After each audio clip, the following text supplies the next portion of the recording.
This shows all the conspiracy theories in the world, from the most well-known ones that we all know about, to the darkest of the dark that will literally change your life.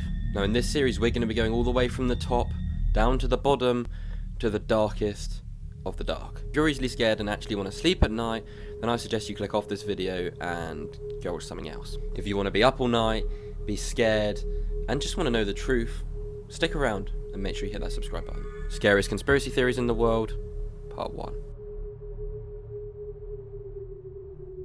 The Titanic didn't hit an iceberg. Probably thinking, Matt, what the hell are you on about? It's literally documented that there was a huge iceberg there. Well, was it? So, to be honest with you, there's not that many theories about what actually happened to the Titanic. People just assume it did hit an iceberg, it crashed, that is exactly what happened. But if you look deeper into it, something weird went on there. So let's start off here. The ship was one of a kind. It was the biggest thing ever seen, and it was just a huge event. People swarmed from all across to get on this boat and just have the adventure of a lifetime. Now, not many people survived the sinking of the Titanic, did they?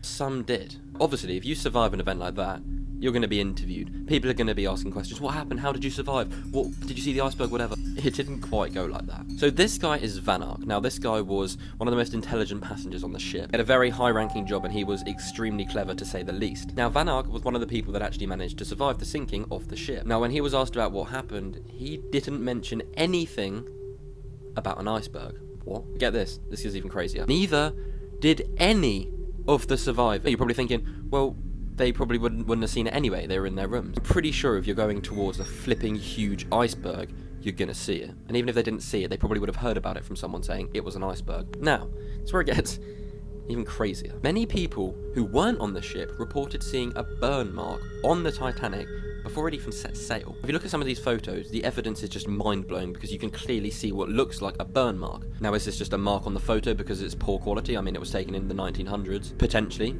it could be. But the rest of the ship's clearly in focus, and if you look on several different photos, you can see this mark on the ship in every single one of them. And we're going to go even deeper because it gets even crazier again. A couple of people who worked down in the engine and boiler rooms claimed there was a fire there before it set off. Yes, a fire, and of course they just continued to sail. So I mean, there is a lot of evidence suggesting that there was maybe a fire in here before it even set sail. So, here's my theory. Let's go. Day prior to the Titanic setting sail, they're setting up the ship ready for the big launch. In the engine room, suddenly a fire starts and causes panic through everyone. It's panicking, the captain saying, shit, we literally have to set sail tomorrow, what are we going to do? But somehow they managed to contain the fire and it didn't damage any of the actual hardware on the ship. They noticed a mark on the outside but didn't say anything to the public. They could have just said it was just a scratch, it's just a mark on the hull. But they knew deep down that this boat had actually been weakened now. Now fast forward a day later, the boat is about to set sail. They're making a fortune and this is a huge event. They can't afford to not set sail on this day at the time. They can't repair the boat from where this fire happened. They just have to stick with it and go ahead. Now everybody's on board and they begin to set sail. Fast forward and they're out in the Atlantic Ocean in the early hours. Boat's cruising along when suddenly there's an iceberg. Now I know what you're thinking, Matt, you just said there wasn't an iceberg.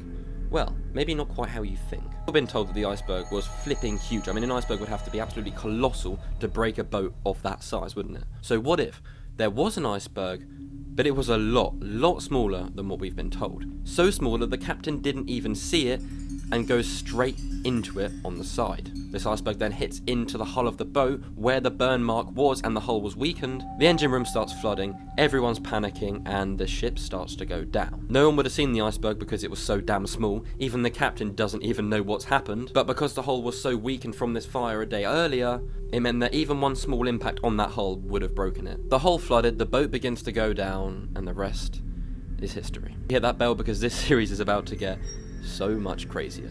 See you in the next one.